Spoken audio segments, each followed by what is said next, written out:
Abdul Faham, silakan.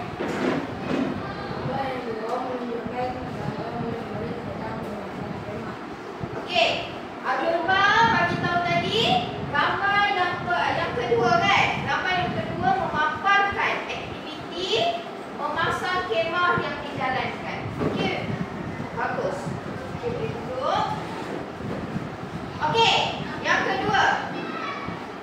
Perempuan, siapa yang nak berpandangan? Okey, silakan Zara.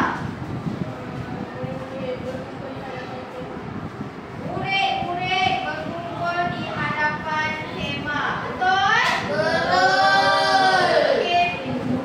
Okey.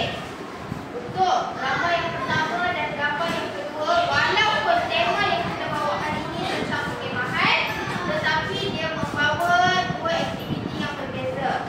Betul? Gambar yang pertama apa berlaku? Ada beberapa murid sedang berkumpul di hadapan kemah. Gambar yang kedua, murid-murid sedang memasang kemah di tapak perkemahan masing-masing. Okey.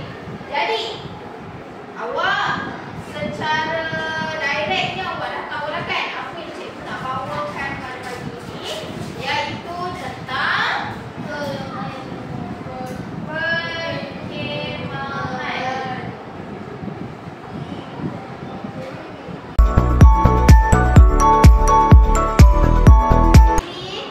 Kelas cikgu pada hari ini, cikgu nak buat satu aktiviti lagi. Tapi aktiviti ni ringkas sahaja. Cikgu nak dapatkan apa feedback ataupun apa yang awak dapat dalam pengajaran ataupun pembelajaran awak pada hari ini. Boleh? Cikgu akan edarkan jejaring ilmu. Aktiviti ni namanya jejaring ilmu. Cikgu akan bagi awak setiap seorang akan dapat batang aiskrim. Okey, jadi awak tulis nama, ringkas je nama awak dekat tengah-tengah ni dan awak tulis dekat atas batang aiskrim ini apa yang awak dapat dan harapan awak. Harapan awak